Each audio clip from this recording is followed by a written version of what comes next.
ready for some football. I don't know about you. Who else could it be but your man Lou? Yeah. Who else could it be? With me, your man, Louie T. Welcome to Thursday Night Football Overtime. Lions, Packers, Bears, oh my. NFC North family business. You know how the family do it. Lions destroy the Green Bay Packers 34-20 in a decisive victory that has changed the way that I look at the Green Bay Packers. Not because the Detroit Lions. Not because the Packers are that good and what they did tonight was super impressive, which it was, but because of the schedule that these guys are going to be playing this year. And I think I had said something along the lines of, I thought this division was going to be close down the stretch because they all played the same schedule, essentially, minus 3 games. But it wasn't going to be a tough schedule because of the divisions that they were playing. And then I didn't think this division would be all that great itself, but I didn't expect Minnesota to be as bad as it's been thus far either. I knew the Bears weren't going to be very good. Thought Minnesota would be solid, but not as good as they were last year. I thought Detroit would be in the mix, but I thought Green Bay would win this division, and they still can. But I think this Lions team is the cream of the crop of this division. And then when you look at their next 5 games that they showed us, they could win 4 out of their next 5, if not all 5. Like, going to Baltimore is not impossible. The Indianapolis Colts literally just did that last week. Detroit is fully capable of going on the road to Baltimore and winning all 5 of their next games. They could be 7-1. They could be 8-1. I mean, let that sink in. A lot of people were buying the Detroit Lions before this season started. The Detroit Lions fans were buying the Detroit Lions. They sold out every game. The season tickets were already gone. Like, the fans were all in. They're showing up to other teams' stadium. I mean, they were in the house tonight. The Lions are for real. I'm going to admit it now. They're for real. And they play defense. They run the football. I still think Jared Goff is a liability in games where you need him to throw for 300 yards. He can do it. But I still think that if you get into a shootout like they did against Seattle, he's going to fold like he did against Seattle, right? Throwing a massive pick in that game that cost them. But you can win with Jared Goff. He's been to a Super Bowl before. So I'm buying what the Detroit Lions are selling. Tonight was very impressive. They jumped all over this Packers team. It was 14-3 after 1. It was 21-3, literally maybe early stages of the second quarter. They dominated. It was 27-3 at the half. I mean, they had more points at halftime than the Green Bay Packers did yards. Packers had 20 yards of total offense at half, and the Lions had 27 points. Now, I would like to have seen the Lions put their foot on the necks of the Packers sooner, but I'm nitpicking. It's the same thing I used to say about the Eagles last year when they would get on top of somebody early in the first half. It'd be 24-0 at halftime, and then the Eagles wouldn't score another point, or they'd score a field goal or something. But how many times do we see the Eagles, like they did against Washington, jump on them 24-0, don't score another point, win the game 24-8? Jump on the Vikings 24-0 in the first half and end up winning the game 24-7. Like, that was their MO last year. Jump on top of teams, throttle it back, take their foot off the gas pedal, and then suffocate them with the defense. Detroit didn't necessarily look like they were going to do that tonight after the Jordan Love, touchdown early stages of the fourth, after the third quarter expired and they let him get away with essentially a free play, and he hits the deep ball to Jaden Reed. If they get that 2-point conversion, great play by Frank Kaminsky to keep him out of the end zone, because it's a totally different ball game if he gets that 2-point conversion, and it looked like he was going to get in, and cuts it to an 8-point game at 24-16. We're talking about a whole different ball game at that point. Or that would have been 27-19, excuse me. It would have been a whole different ball game. And maybe Detroit is a little tighter. Having that 10-point cushion, knowing they still got to score twice, allowed, I think, offensive coordinator Ben Johnson to be a little bit more aggressive, come out and kind of take, because I thought they were a little bit scaled back in the second half, really more so playing the clock instead of playing Green Bay. And that's never the way to be, right? I thought Ben Johnson, who I think might be the best offensive coordinator in football right now. I absolutely love Ben Johnson. I thought he was going to take a job. He was smart to come back because none of the jobs that were available last year were appetizing. I think this is the year where he's going to leave Detroit. So they better take advantage of having one of the best offensive play callers in football, because after this year, somebody's going to come calling. He's going to see a great opportunity with a young quarterback. Washington. I kid. Because I expect Washington to win this year and Rivera to keep his job, but we'll see what happens. But Chicago could come calling. Who knows what's going to happen with some of these other teams, but Caleb Williams is going somewhere. Drake May is going somewhere. And this guy's going to be a coach that teams are going to be, sought after in the pursuit of marrying a young, talented quarterback with a young, talented offensive mind. So Ben Johnson is fantastic. This offense is fun to watch. So many moving parts. And the fun thing about the Lions, they really don't have a star. Amon-Ra St. Brown, great story. I think we're all tired of hearing about how many guys was drafted ahead of him, and how he was taken in the third round or fourth round, whatever it was. They don't have a star. I think, and I keep forgetting about Jameson Williams because he never plays. He's suspended for the first 6 games of this season due to the gambling situation. But that's the guy that they need to complete the cipher on offense. That's the guy that can take the top off defense. I know you got Khalif Raymond, but that's the guy that you're looking for to come in and be that number one wide receiver and maybe have a 1A, 1B type thing going on with Amon-Ra St. Brown, or Amon-Ra St. Brown turns into the league's, best number 2 or one of the league's best number 2 receivers. That's what they're missing on offense. I love Sam Laporta and what he's brought to the table at the tight end position. I still think they haven't truly tapped into Jahmyr Gibbs. We haven't seen what this guy can really bring to the table yet, which is scary because I know he's a difference maker too. You see Josh Reynolds making plays. He's the quintessential number 3. Like, that's the kind of guy you want as your third receiver. They've got stuff, that offensive line. They've spent resources on it. It looks good. That defense is what is different this year, because last year they couldn't stop a wet paper towel. Okay. They couldn't stop a nosebleed last year. This year, they're getting after teams. Aiden Hutchinson is taking that next step. He is dynamic as a rusher. He's got help. Guys are actually getting to the quarterback.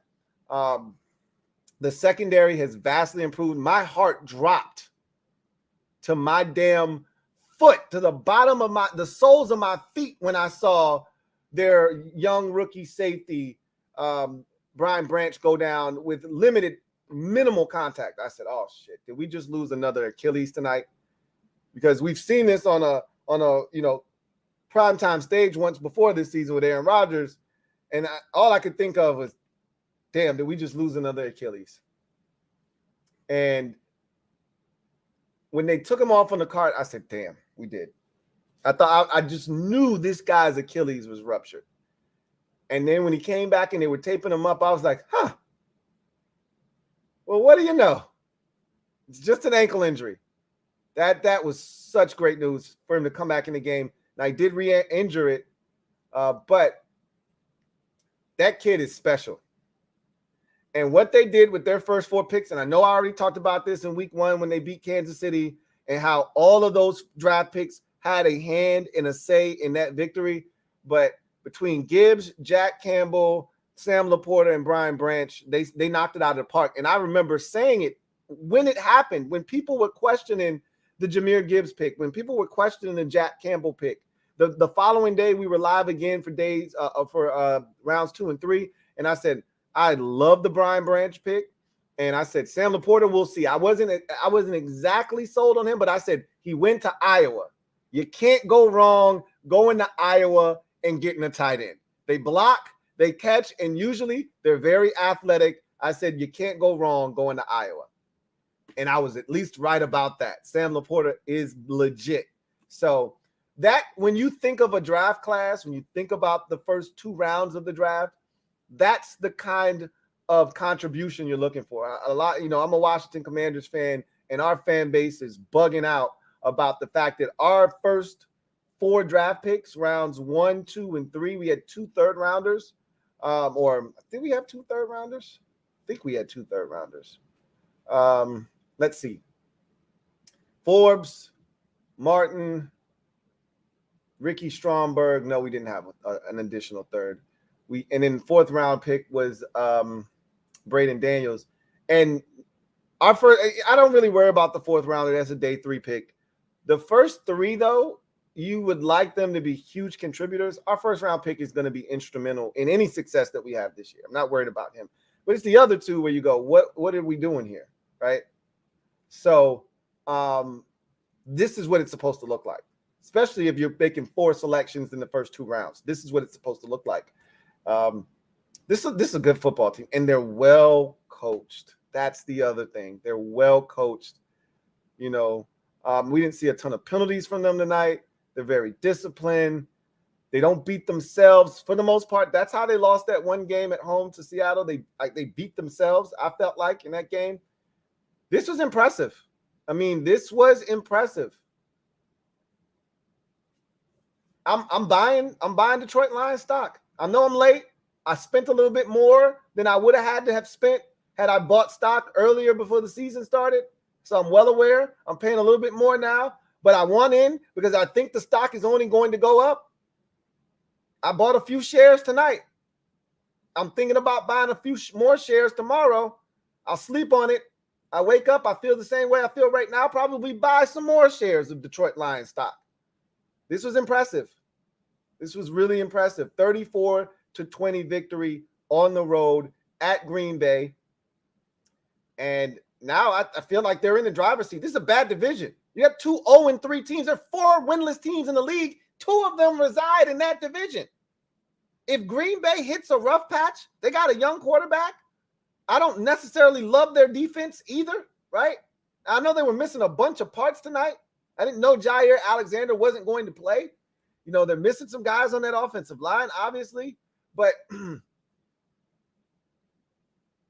if the Packers can't rally around Jordan Love, and I don't think that defense is good enough to do it, they hit a little rough patch. The Lions could run away and hide with this thing and have this division wrapped up by the time we get to Thanksgiving.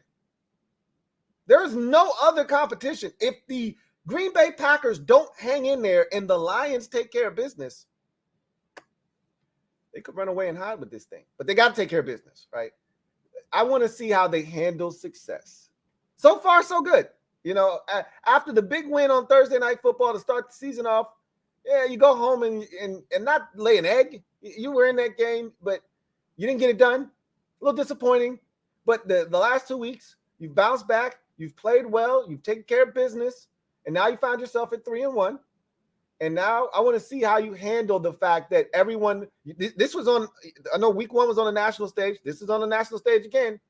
Teams aren't going to be surprised by how good the Lions are. Everyone knows that this is a good football team. They're well coached. Now, let's see what they do. You got winnable games. I think Carolina's next. Got to beat the Panthers, man, right? Like, there some the Rams don't look like they're worth a damn. They'll be, by the time you see them, Cooper Kupp will be back, and now it's Puka Nacua and Cooper Kupp, mixed in with a little bit of Tutu Atwell. It might be a little bit different then by the time you see them. But, again, between the divisions that you play and the division that you play in, because you play the NFC South, which is a terrible division. You got Tampa coming up on the schedule. That's a winnable football game. You've already beaten Atlanta. You got Carolina coming up. That's a very winnable football game. And the Saints aren't world beaters. So, again, playing that division, playing in your division that stinks, why not win 11, 12, possibly 13 games this year if you're Detroit? Take care of business. Take care of business. As far as Green Bay is concerned, that was a rough start And you can't dig yourself that kind of a hole against good teams and expect to come back. You got away with it last week because I don't think New Orleans is all that great. I think that's a really solid defensive football team. Till they get Alvin Kamara back, they're not going to be dynamic on offense. He'll be back here. Not that his suspension is over. I think it was a 3-game suspension. He's served all 3. So I think he'll be back this week. So that should be a big boost for them, whether Derek Carr plays or not. But you can't fall behind like this at home 2 weeks in a row, which is why I'm not buying. I was high on Green Bay. I had them winning this division, and it could still happen. And they're a young team. You got a quarterback making his 5th career start. It's early. I get all of that. I don't want to overreact, but that's 2 weeks in a row now that you've started off games poorly and found yourself with massive deficits heading into the fourth quarter. You were down 17 points last week heading into the fourth quarter. You were down 16 points heading into the fourth quarter tonight. So, again, you can't continue to dig yourself these types of holes and expect to just magically wake up in the second half, or last week, the fourth quarter, this week, the entire second half, and expect to just come back and win. It doesn't work that way in the NFL, especially when you're playing quality opponents. And so, they've got to figure out a way to be better defensively. The effort I saw tonight was trash. Now, again, no Jair Alexander. You still don't have, the starter that's opposite of him. So you were starting 2 guys at the cornerback position tonight that you would prefer to not be on the field in that capacity. You didn't have your offensive line intact. Obviously, the left side of your line was compromised with injuries, and then your left guard, or your right guard, had an ankle injury rather early in the game. So you were banged up on the offensive line. It seemed like Jordan Love didn't have a ton of time early in the game. I thought the run game would be a little bit more of a part of this game with Aaron Jones coming back, or at least getting him the football in space. That was not the case. And you got dominated early. And I like the resiliency of this team. I will say that. Came back last week, down 17 in the fourth quarter, scored 18 points, won. This week, you're down, 24 points at half, and you made a run at it. I mean, at one point, you cut this thing to 10. You cut this thing to 10 and was within a half of a yard of cutting it to 8 and really making this thing interesting. And even with that said, I got to talk about Quay. The hell is his name? Y'all help me out. What's the linebacker's name? Quay what? Walker. We got to talk about Quay Walker because this shit is getting out of control now. And this wasn't like one of the infractions last year where he was just being a knucklehead and got kicked out of 2 games. I think both of them actually were on primetime television, which is insane. But it's not that, right? He didn't cut up tonight. He didn't act a fool and get tossed out of the game or anything like that. But he continues to hurt his team. Like, first of all, bro wasn't even close to blocking it. Like, what did he think he was going to be, Bobby, Wagner? And just, they outruled that because of Bobby Wagner. You can't get a running start and jump over anymore. So, and this is what made it. He got a running start and still barely cleared the center and wasn't even close to blocking the kick. Bro, what are you doing? Know the rules and don't be a dum-dum. Any chance of winning this game was dashed when you jumped over, got the unsportsmanlike conduct penalty, because even if you get the stop on the 1 yard line, the time that they burned off on those next 4 plays, the 2 minutes and some change that came off the clock, was way more valuable than the points at that point.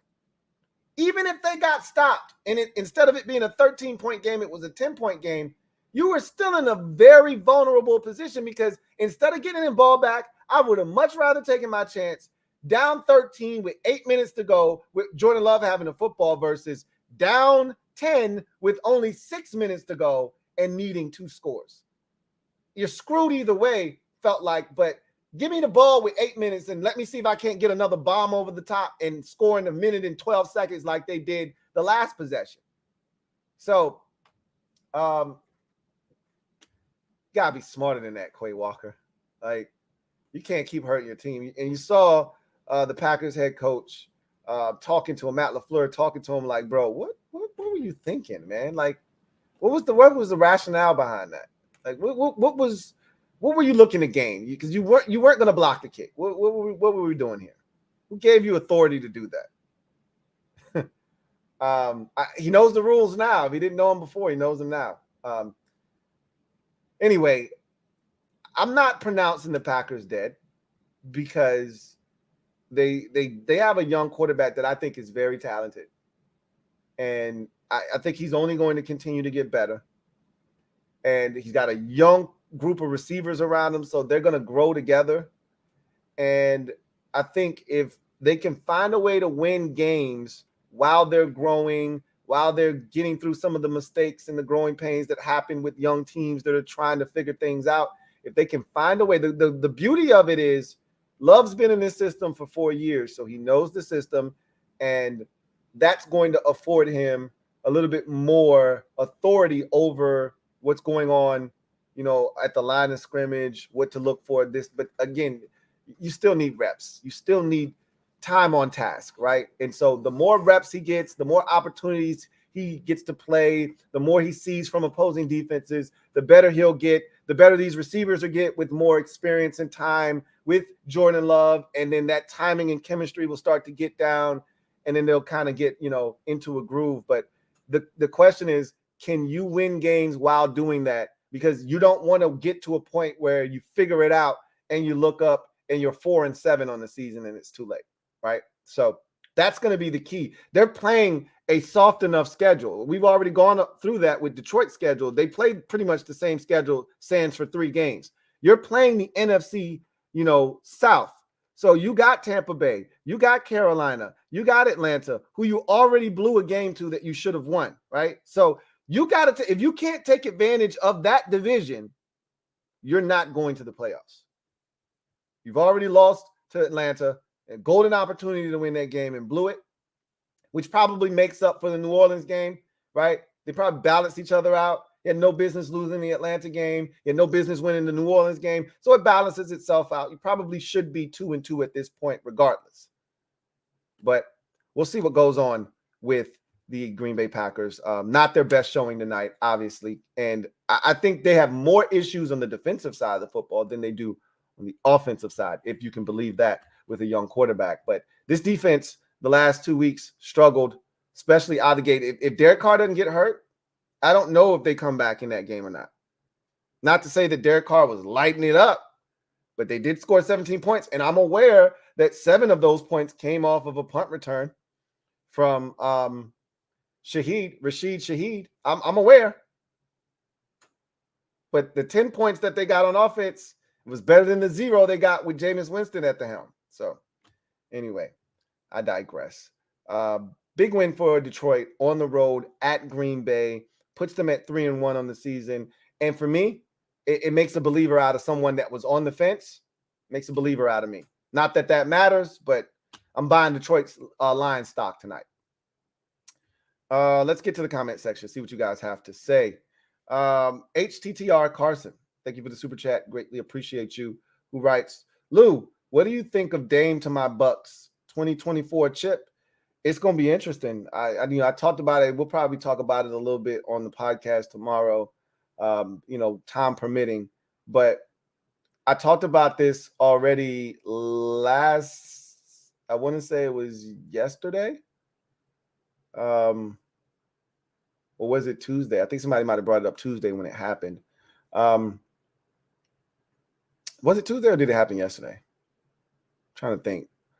I was picking my son up from school when I got the message. I think it happened yesterday. So it would have had to have been, I was talking about it on the Super Friends stream. Somebody had to super chat about it. But anyway, I love the trade for Milwaukee. And I think it gives you a chance. First of all, I felt like Giannis put a gun to their head. So let's just say that. He scared the Bucks shitless with his comments on that podcast last week. And so, because the Bucks weren't even in the discussion. Like we were hearing about the Raptors. Of course, the Heat had been in this thing the entire time, but we knew they didn't have any assets. They had nothing to give. You don't want nothing on that roster other than Jimmy Butler and maybe Bam Adebayo, and you're not giving either one of those away if you're trying to get Dame Lillard. Like, that's going to be the nucleus of your team. I'm good on Tyler Hero. I don't want nothing else on that roster. I don't want your draft picks. I don't want nothing you got. So they would have needed another team to facilitate that three-way deal. But even still, the Heat they didn't have anything to offer. I don't want any of your pieces. So kudos to the Blazers for holding out and getting what they ultimately got. But Milwaukee didn't give up really anything. I get it, Drew Holiday. That's a big piece. He's your defensive stopper, and all of that good jazz. But you still got Middleton. You still have Brook Lopez. You still got Bobby Portis. Obviously, Giannis. Like, yeah, you gave up Drew Holiday and you gave up an unprotected first-round pick in like 2029, right? Which you'll probably be trashed by then, so it'll sting a little bit more. But who cares about 2029? You got a chance to win a championship in 2024 and 2025. So, hell of a move by the Bucks. Pushing your chips in, trying to keep your star player happy. Everybody wins, and now you got Dame Lillard, and if he's healthy, you are definitely a title contender. So it should be fun. Mike Jink, thank you for the super chat. Greatly appreciate you. My guy, Mike Jink writes, Lou, you and LB had me dying, man. LOL, great work. I appreciate you, Mike Jink. It's always a good time when me and LB get to link up because LB is a funny dude, and he has, like myself, no filter, and he doesn't think his Eagles can do no wrong.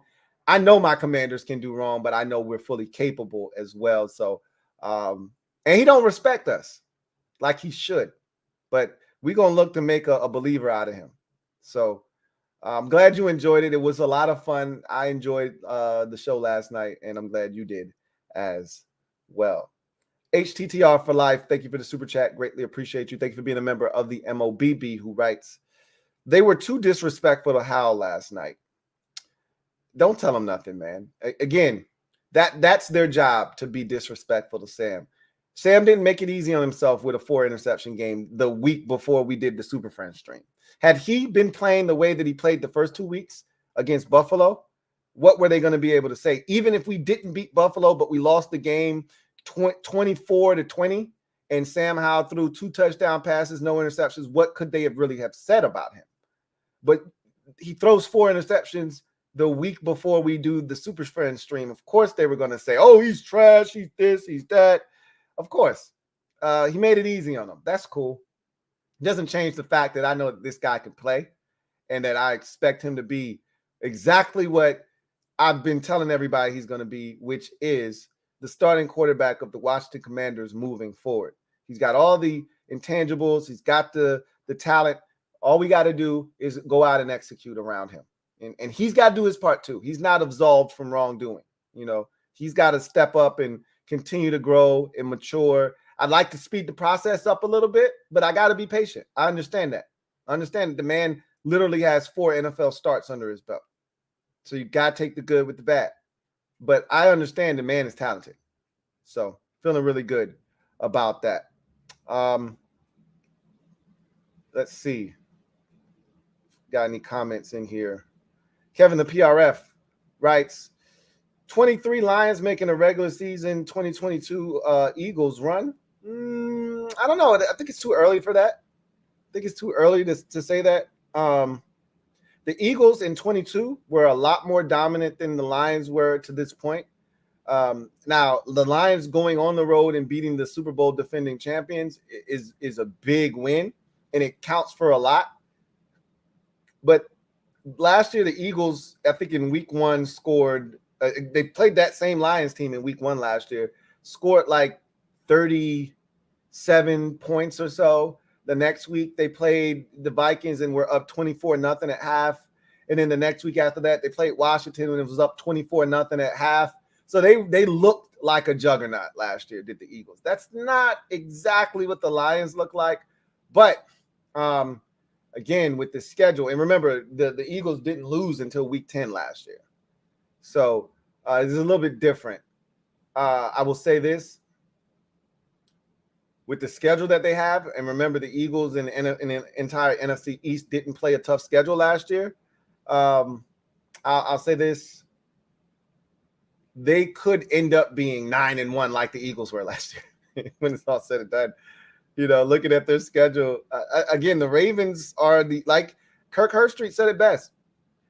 Of the next 5 games, the Ravens on the road, and it all depends on what the Ravens are doing. You lose to Indianapolis, people start changing their perception of what you are as a football team. They're going to have to build that back up. This is going to be a really interesting game against Cleveland this week, So they got to start showing people that they're legit because they got a new offense. I already told you I thought they were going to struggle before the season started with this offense, and it hasn't looked sharp in any of the first 3 games.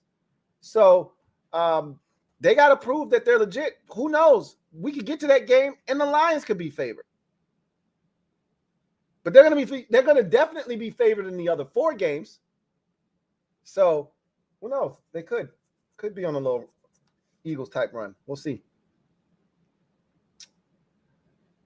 HTTR Carson says, in my humble opinion, Goff and Kirk are the same dude. They're not the same dude, but they're the same in that same bracket of quarterbacks. They're in that same area, I believe. If you're ranking quarterbacks, Goff isn't too far.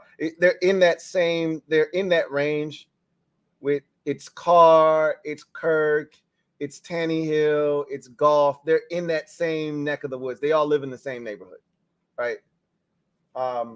You can win with any of those quarterbacks. It's just going to take more surrounding them, right? You're good. Like Kirk's been to the divisional round. Derek Carr has. I don't think he's ever won a playoff game. He's only played in 1 playoff game, if I'm not mistaken, and that was against Cincinnati a few years ago, and they lost. But you can do some damage with Derek Carr, right? Obviously, Tannehill's been to the AFC Championship game. That was really on the heels of Derrick Henry having a ridiculous postseason that year. You get my drift. You see where I'm going with this, right? They're all in that same category. I don't think they're the same quarterback. I think Kirk is more, dynamic as a quarterback, as a passer. I'll say that, as a passer. He's more dynamic as a thrower of the football. But Jared Goff was number 1 overall for a reason. He's no slouch.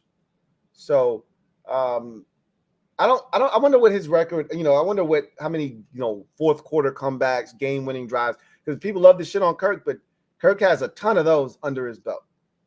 Ton of them. Anyway.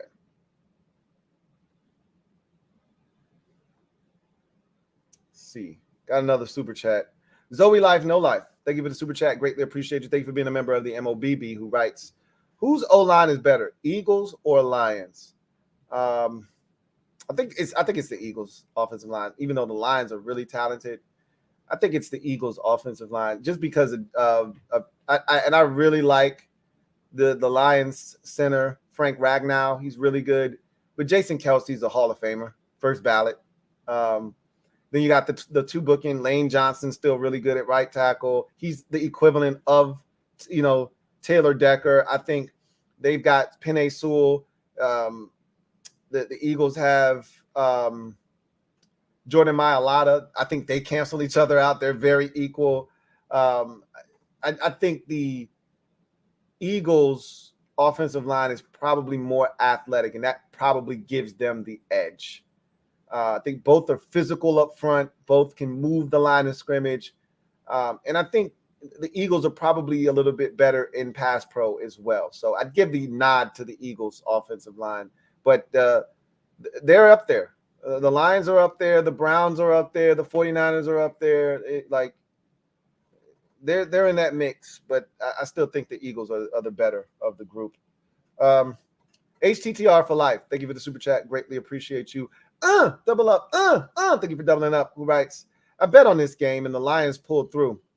Anytime you can get a dub and put a couple bucks in your pocket, man, it's a beautiful thing. It's a beautiful thing. Shout out to the Lions for putting a little extra bread in my guy HTTR for Life's pocket, man. Really do appreciate you, HTTR for Life. And shout out to the Lions for getting it done for you. Let's see where we at. Where did we leave off?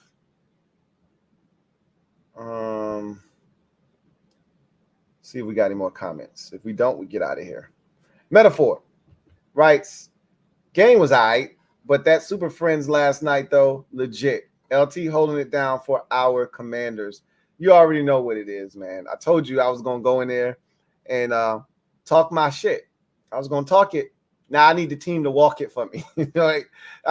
So everything I say out of my mouth doesn't seem like pure delusion, because I can't tell you how many times I was called delusional last night. If I had a penny, not a nickel, a penny for every time I was called delusional last night, I'd be a thousandaire. Okay, I'd be a nice, healthy thousandaire.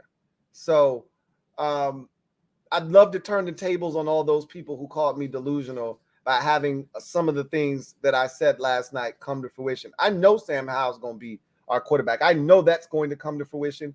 I'd love to have it happen, him continue to show that while beating the Eagles on Sunday. That'd be very grand, right?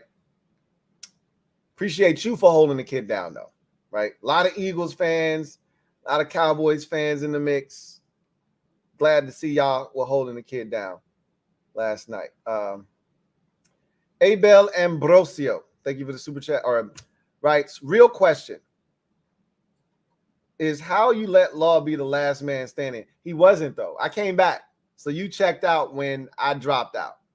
I'm always the last man standing. Normally, Law is there with me to the bitter end. Usually LB and Bad Dog drop off, and then it's just me and Law usually finishes up with me. And I told you guys last night, this was the culprit. This old dustbuster right here. This guy was the culprit last night. This old dustbuster right here. He was on the edge of my desk, my other desk over here, which is near all of the plugs and stuff, and it fell off of the table, and it hit the switch, the power switch, the monster cable box, and knocked out my router. And just like that, I was out of commission. So I had to power it. You know how long it takes for the router to power back up, connect everything. It was a struggle, but I got back in there and I finished up strong. So, yeah. Let's see.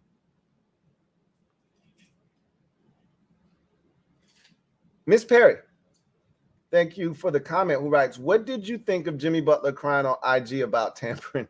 Jimmy's a funny dude. Jimmy's like, hey, man, I think y'all need to look into the Bucks for tampering. But you ain't hear that from me. Jimmy, you literally just told them to look into it.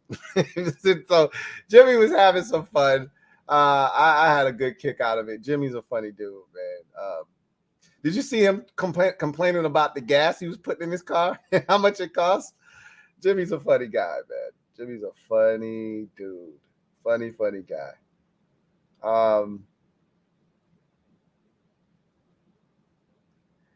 Oh, we already read that. What am I doing?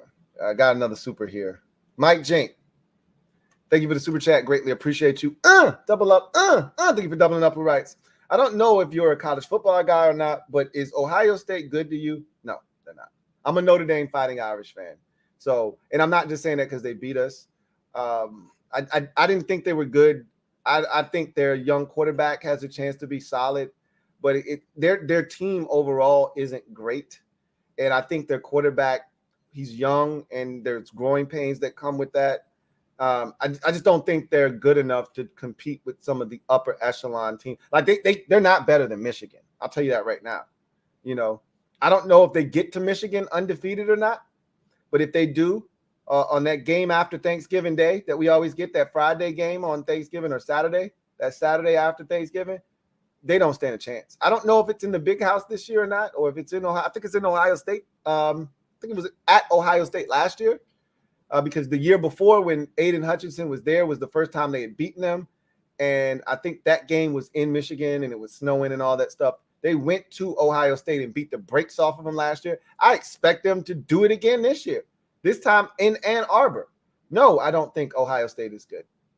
But we'll see. One thing about college football, just like the NFL, you can get better as the season progresses. They've come a long way from that first game against Indiana on the road, right? Where they looked horrible. Okay. But they still should have lost to Notre Dame. So we'll see if they can, somehow manage to get to the end of the season unscathed, because that's the only way you're going to make it to the playoffs. The only way you're going to get in is if you don't lose any games and somehow, you beat Michigan. But if you're a one-loss team and you beat Michigan, maybe you get in. And your one loss isn't the Michigan, but it better be the Penn State. That's the only way you're getting in. But we'll see. I don't think they're a good team this year. I don't. All right, let's see. Sean Blake writes, how long of a leash do you think Wiley has? It can't be another full game of 6 pressures and 3 sacks, right? By the way, zoinks on the Packers on Pick'em. Yeah, man. I didn't see. I think I tweeted this to you. I got to start doing my homework. I've been really lackadaisical with my picks this year. Waiting until the last minute to make them, not checking on who's playing or who didn't practice today.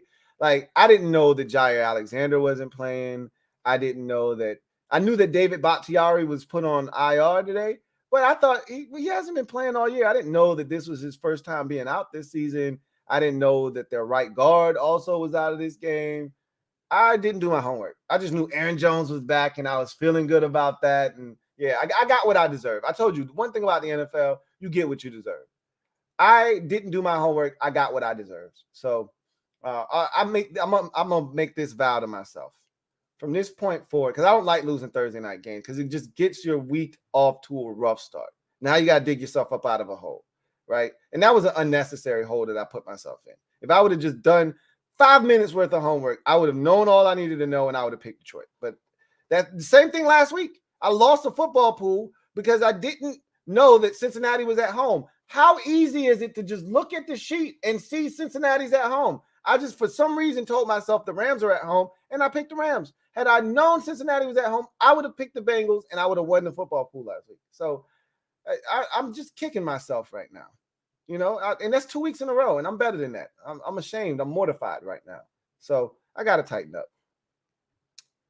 Tighten up, man. So on Wiley, this staff has shown a propensity to be stubborn and double down on mistakes. Now, they've also shown the ability to autocorrect, but it takes a while, right? They don't correct when they see the problem before it becomes a massive problem. They usually wait until it is a massive problem before doing something about it. So my guess is we're going to get it. If Wiley continues to struggle and it becomes glaring, like this is the thing, he can't be masked by the entire offensive line struggling, right? Or 3/5 of the offensive line struggling. It has to just be him, right? If it's just him, I think something gets done sooner rather than later. But if there's pressures coming from everywhere, then it's easy for him to just blend in, and you can't just blame one guy. So for me right now, it's easy to spread blame around. They're not looking to point fingers right now. I'm to hell with that for me. I've seen enough of Wiley struggling over there. I'm not telling you he's not a part of this team, because we're going to need him more likely than not. You know how the offensive line is. I'm hoping we get 17 games of the same unit out there. I hope Wiley gets his shit together and can play, because you want to build that continuity on the offensive line. But I'm hoping that everybody stays healthy, and if you got to move on from him and put Cornelius Lucas in there, do it. And have Wiley be ready. Like, bro, be ready. We may have to come back to you as a guard, as a tackle. We don't know, but just be ready, But I don't know. I'll tell you this much. My money's on them continuing. We saw what they did with Andrew Norwell last year, and God, look how long it took them to get rid of Trey Turner. If Trey Turner wasn't injured, I don't think Rivera would have benched him last year. It took him getting hurt for them to finally say, all right, bro, you're not right. You can't. And even when he was hurt, He took him out and told him, we're gonna need you. Get well. We're gonna need you. No, we're not. He stinks. So I think personally, it's going to take a miracle to get him out of the lineup. But let's just hope he plays better. I know it's not likely, but let's just hope he plays better. I don't think it's going to happen though. John Perez, thank you for the super chat. Greatly appreciate you. My guy JP writes, bad news, Lou. No game on Sunday. My buddy got COVID a week ago, and I didn't even know about it, and we had to cancel the trip. Plus, I can't risk getting sick before my wedding. Oh, man, that is bad news, man. That sucks. I felt really good with you going in there and sending you in there as one of the agents to try and go get a dub. I felt really good about that. But safety first. Safety first. And as you said, can't risk getting sick before your wedding, man. Speedy recovery for your buddy as well. That sucks, man. I mean, you have been talking about it for a long time. I even remember when you guys got the tickets. So did you sell your tickets or what? What did you guys ultimately decide to do there? Because you don't want to sit on those tickets. You might as well get rid of them. Get some money in your pocket. That sucks though, man. Damn. That really does suck. But I'm glad you found out before you went. And I mean, I'm pretty sure your boy wasn't going to let you go to the game with him having COVID and not tell you, right? Comasel Brown writes, what do you think about the report Ed Oliver said, Indy reporter said Commanders interested in running back JT from Colts? So, I mean, I've seen that on Twitter, seen a couple of different, none of them were like reputable publications. What does interested mean anyway, right? Did you pick up the phone, see what it was going to take? Like interest, like to me, genuine interest is you actually talking about compensation. Like, hey, how can we make this happen? Like really trying to get it done. You just picking up the phone and inquiring doesn't necessarily strike me as like really interested. So I don't make much of it. I don't foresee him being traded for. I don't see anybody in the league coughing up what it's going to take to get him. The Colts have already made it abundantly clear. They want something that looks like a first-round pick. They don't necessarily have to get a first-round pick, but much like the McCaffrey trade, they want something that feels like a first-round pick. The Panthers got multiple seconds, I think multiple thirds, a fourth and like a fifth, or 2 seconds, a third, a fourth, and a fifth, or something to that effect. They want something like that, and nobody's going to give them that for a running back that doesn't catch the football. So I don't know if they're going to get anything out of this whole ordeal. I don't see Washington being the team to give them anything. And so, and when did we become this power rushing team all of a sudden? Like, we don't even get a ball to Brian Robinson, who averaged 7 yards a pop last game, and the game before averaged somewhere around 5. We're not even giving him the ball enough. What would trading for Jonathan Taylor do? We're not Cleveland. We're not Tennessee. We're not the Detroit Lions. What does Jonathan Taylor actually do for our football team? Anyway, unless you're telling me Jonathan Taylor has a dynamic ability to catch the football out of the backfield and make things happen, what does he actually do for our offense? Other than give you a home run threat. Like a couple of those runs that Brian Robinson had, maybe Jonathan Taylor scores. Maybe. I doubt it. We're good. We're good over here. I don't see anything. I don't even see that situation having legs. But I saw, and I didn't even talk about it today. Why? Because I know nothing's coming of it. But hey, go right ahead, knock yourself out. Now, had this been the offseason and we had nothing to talk about, I'd be all over that. I'm concerned with the Philadelphia Eagles, not some scuttlebutt, rumors that have absolutely no validity to them whatsoever, because we're not trading for Jonathan Taylor. We can be interested all we want, but we're not trading for him. You guys know that. I know that. You know that. We all know that. Let's see. HTTR for life says, can't wait for LB to be ducking and hiding from us when we put that L on their skull on Sunday. Oh, you already know. We've seen his true character already. We see how he conducts business after losses. They don't lose often, but when they do, that man turns into Casper the Friendly Ghost. All right.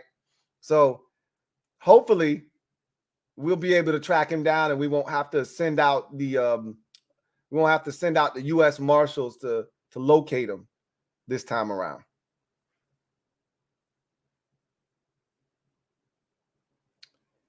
Got a super chat here from Silver Villains. Thank you for the super chat. Greatly appreciate you, Silver V. Thank you for being a member of the MOBB, who writes, looking more and more like the NFC as a new perennial playoff team in Detroit, Louie T. Them boys look for real. Indeed, they do. I sat here and I talked about it for about the first 15 minutes of this stream, how I've turned over a new leaf on Detroit. I was not sold on them. So many people were buying Detroit Lions stock before the season started. You know, I remember listening to Louis Riddick talk about why he felt like the Lions were going to be one of the class teams of the NFC this year. And I just was like, it sounds good, Lou, but I can't do it. I've seen so many times where the Lions were the chic pick, right? With Matthew Stafford and heavens to Megatron. And this was going to be the year, right? And then they fall flat on their face. But this is different. You know, Dan Campbell is legit. Their offensive coordinator is legit. And the defense, which was the biggest problem last year for this team, they are much improved. And because of those factors, and they still don't have Jameson Williams, who they'll get back after week 6, he could really add a different element to their football team. If he is what they drafted him to be, look out. You could be on to something. We will see, Silver V. Let's see. Mike Jink says, I like Penn State better than them. I do too.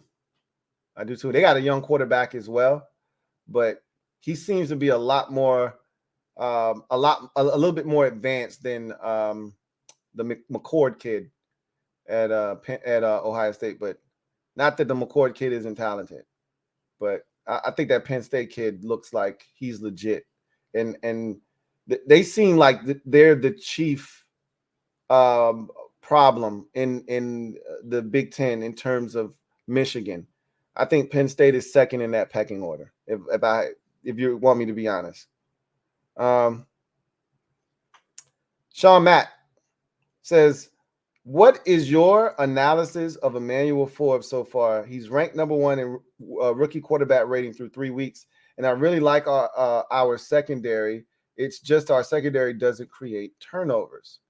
I saw that floating around on socials, which I think is a little bit misleading, and I already spoke to that on the CNN today, because Forbes isn't playing as many snaps as probably those other corners on that list, specifically Gonzalez, right? Gonzo was 4th on that list, but anybody who's watched New England will tell you he's been playing some ball.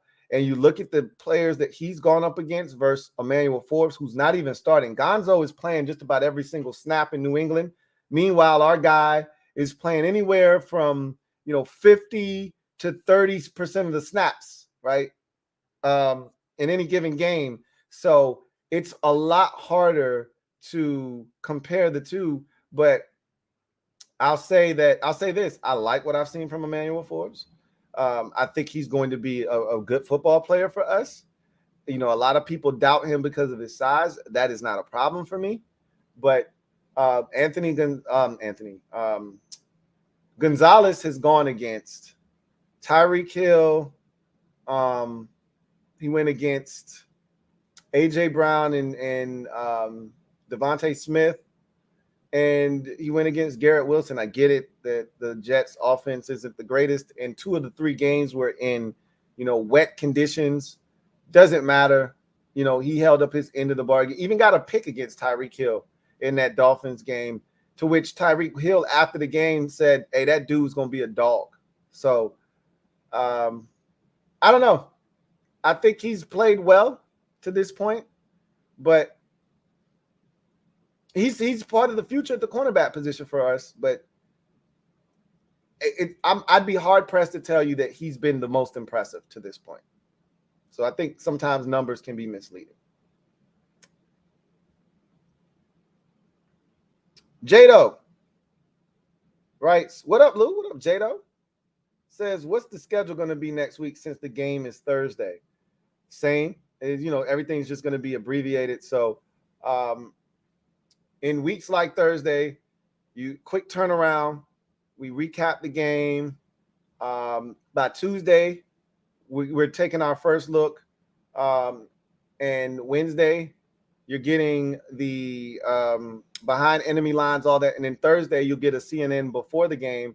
That'll have my prediction, score, and all that. So the schedule doesn't change all that much. It's just a little bit more condensed. Instead of it spreading out over 5 days, it's condensed to 4. And then obviously Friday we'll come back and have a CNN episode, recapping the game like we would on Monday, day after presser, all that good stuff. And obviously you'll get the overtime show for the game. So yeah, that's everything is pretty much the same. It's just condensed. And then you, instead of Friday being the prediction show and all that stuff, it'll be a Monday type of episode, right? And then you just start it all over, and we go back to the regular work week the next week as we prepare for the Atlanta Falcons. So yeah, it'll be pretty much the same. A little bit more condensed, obviously, quick turnaround, but not too much difference, right? HTTR for life writes, "My coworkers were laughing at the next Thursday night game because it's us and the Bears, and they're all Panthers fans." Look, last year was a train wreck. I was shocked that they decided to run this back because of how bad last year's game was. We're a better team this year. The Bears are a worse team than they were last year. We need to take advantage of them, but we can't focus on that right now because we got the Eagles staring us in the face, and we really need to win that game. It's not the end of the world if we don't, because we beat Denver. That was such a huge game. There was a comment that I read on the CNN episode tonight that I thought was so spot on about beating the Broncos, because what that did starting 2-0 is it gave us a cushion, knowing that Buffalo and Philadelphia were the next two. It gave us a little bit of cushion that if we dropped those two, you were still at 500. And then knowing that you got the Bears on a quick turnaround and then the Falcons after that, and not to dismiss those teams or look down our nose at those teams, but those are winnable football games, both of them, right? So, that's why if you can find a way to beat Philadelphia, I kind of feel like Detroit, right? Detroit was 2-1 going into tonight's game on the road at a big-time divisional foes, in their building.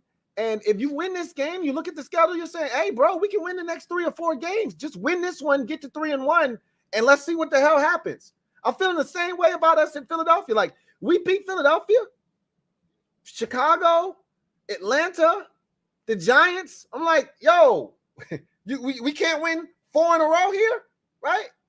So this is a big one, though, right? Thrust you into that. You go to, Philadelphia and you don't get it done, and, things don't really go the way you want them to. You got that quick turnaround. Who knows what happens? But, I'm focused on Philadelphia right now. I really, truly am. But I will say this. I was shocked that they ran this one back. Knowing how this game went last year, I didn't think they would want to see it again.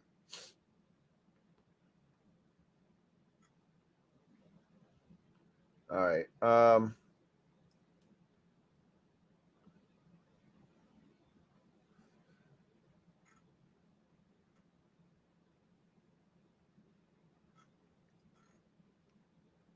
See if there are any more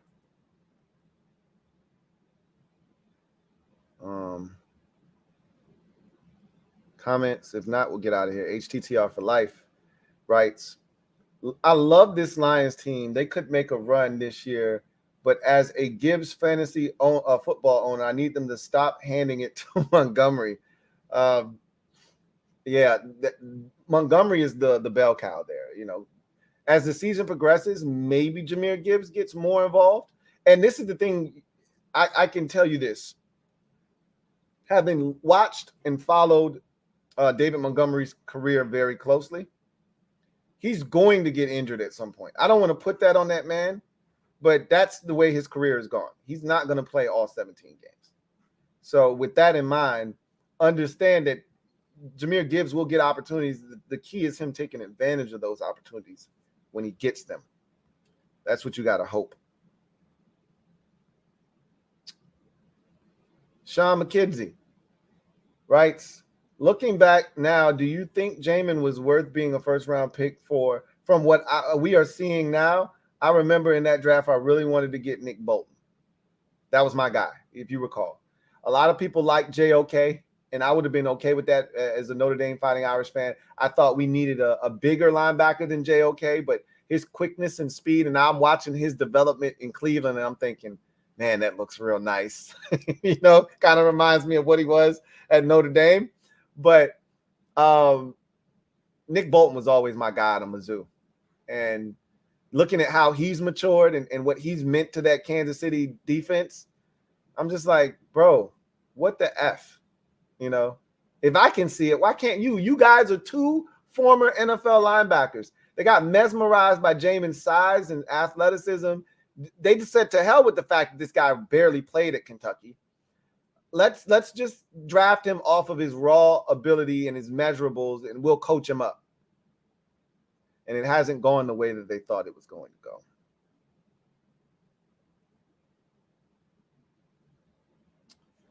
Abel Ambrosio writes, what are your thoughts on the tush push? I've talked about it already numerous times. I talked about it on CNN. You want to know how I feel about it? Go watch the CNN episode from today.